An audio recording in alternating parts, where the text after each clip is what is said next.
Halo semuanya, selamat datang di channel kami. Kali ini kita akan membahas 6 jebakan keuangan yang sering membuat banyak orang terjebak dalam masalah finansial. Mungkin Anda sudah sering mendengarnya, tapi seberapa dalam Anda memahami dampak dari kebiasaan ini? Mari kita simak bersama-sama dan temukan cara untuk menghindari jebakan-jebakan ini agar keuangan Anda tetap stabil dan berkembang. Tanpa berlama-lama, langsung saja kita mulai. Menunjukkan kekayaan secara berlebihan. Seringkali, kita tergoda untuk menunjukkan kekayaan dengan membeli barang-barang mewah atau menjalani gaya hidup yang terlihat mewah. Namun, kebiasaan ini bisa sangat berbahaya untuk keuangan kita. Pamer kekayaan tidak hanya menguras dompet, tapi juga dapat memicu tekanan sosial yang berlebihan. Ketika kita terlalu fokus pada barang-barang berharga atau status sosial, kita bisa melupakan tujuan utama kita, mencapai kebebasan finansial. Alih-alih terus-menerus membeli barang mewah yang tidak penting, lebih baik fokus pada pengelolaan keuangan yang sehat dan bijak. Mulailah mengalokasikan uang untuk investasi jangka panjang yang akan memberi manfaat besar di masa depan, bukan hanya untuk sementara kesenangan. Selain itu, perilaku pamer kekayaan bisa mengarah pada perasaan tidak puas yang terus-menerus, karena gaya hidup seperti itu membutuhkan pemeliharaan yang tidak pernah selesai. Alih-alih terjebak dalam siklus konsumsi yang tak berujung, lebih baik kita belajar untuk lebih menghargai hal-hal sederhana yang sebenarnya memberikan kebahagiaan yang lebih besar tanpa harus menguras banyak uang. Dengan cara ini, kita akan lebih siap menghadapi masa depan yang stabil dan lebih percaya diri, tanpa harus selalu membuktikan sesuatu kepada orang lain. Membeli makan siang atau kopi daripada menyiapkannya sendiri. Di dunia yang serba cepat ini, membeli makan siang atau kopi di luar menjadi kebiasaan yang sudah sangat umum. Namun, tanpa kita sadari, pengeluaran ini bisa menguras anggaran kita dalam jumlah yang cukup besar setiap bulannya. Misalnya, jika Anda membeli kopi setiap hari seharga Rp30.000, dalam sebulan Anda bisa menghabiskan lebih dari Rp900.000 hanya untuk kopi. Belum lagi makan siang di luar yang harganya bisa jauh lebih mahal. Jika dihitung-hitung, uang tersebut bisa dialokasikan untuk kebutuhan yang lebih produktif, seperti investasi atau menambah tabungan. Menyiapkan makanan dan minuman sendiri bukan hanya lebih sehat, tetapi juga jauh lebih hemat. Anda bisa menghemat ratusan ribu rupiah setiap bulan hanya dengan merencanakan makanan dan minuman untuk dibawa dari rumah. Selain itu, Anda juga bisa menyesuaikan makanan yang sesuai dengan selera dan kebutuhan gizi tubuh.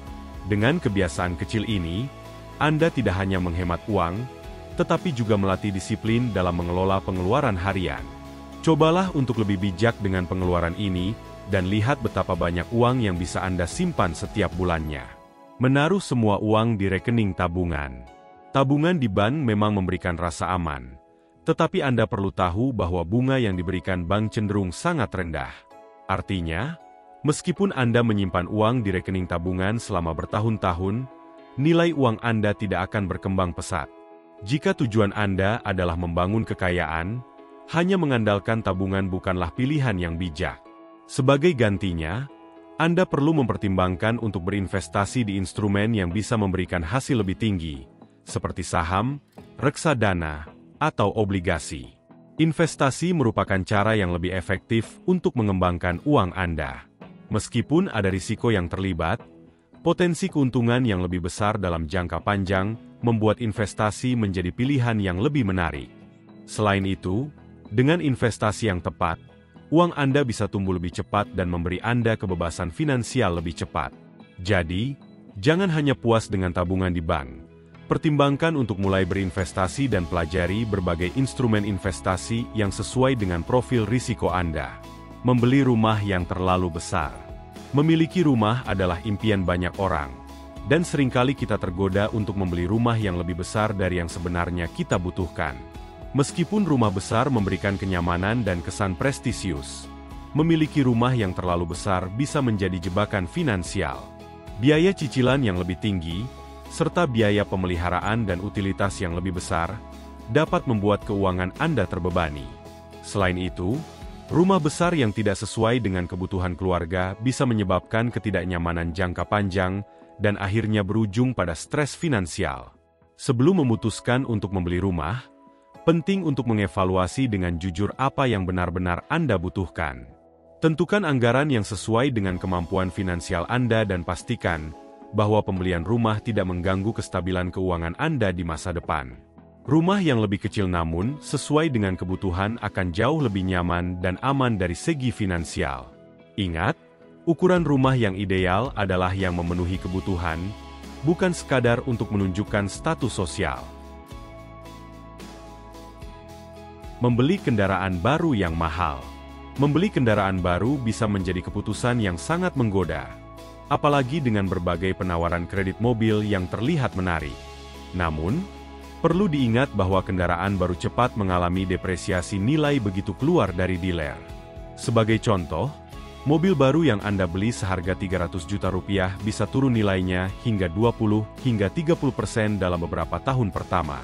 Selain itu, pinjaman mobil yang Anda ambil akan menambah beban finansial dalam bentuk bunga yang harus dibayar setiap bulan. Ini bisa membebani anggaran Anda, terutama jika Anda tidak benar-benar membutuhkan mobil baru. Sebagai alternatif, pertimbangkan untuk membeli kendaraan bekas berkualitas. Mobil bekas, meskipun bukan barang baru, tetap dapat memenuhi kebutuhan transportasi dengan harga yang jauh lebih terjangkau. Selain itu, kendaraan bekas juga tidak mengalami depresiasi yang secepat mobil baru, sehingga Anda bisa mendapatkan nilai lebih dari uang yang Anda keluarkan. Ini adalah langkah bijak yang bisa membantu Anda menghemat banyak uang, sekaligus menghindari pengeluaran yang tidak perlu. Menunda menabung untuk pensiun. Seringkali kita berpikir bahwa pensiun adalah hal yang jauh di masa depan, sehingga kita menunda-nunda untuk mulai menabung. Padahal, semakin dini kita mulai menabung untuk pensiun, semakin besar kesempatan kita untuk mencapai kebebasan finansial di masa tua. Di Indonesia, banyak orang yang masih mengandalkan dana pensiun dari perusahaan atau program JHT dari BPJS Ketenagakerjaan. Namun jumlah tersebut seringkali tidak cukup untuk mempertahankan gaya hidup yang kita inginkan di masa pensiun. Oleh karena itu, menabung untuk pensiun sejak dini adalah langkah yang sangat penting. Dengan memanfaatkan program pensiun seperti dana pensiun lembaga keuangan, DPLK, atau tabungan pensiun lainnya, Anda bisa memastikan bahwa masa pensiun Anda lebih tenang dan stabil secara finansial. Selain itu, menabung lebih awal memberi Anda waktu untuk memanfaatkan potensi pertumbuhan investasi yang lebih besar. Jangan tunggu sampai usia pensiun sudah dekat untuk mulai menabung. Mulailah sekarang dan rasakan manfaatnya di masa depan. Itulah 6 jebakan keuangan yang perlu Anda waspadai agar bisa mengelola keuangan dengan lebih bijak.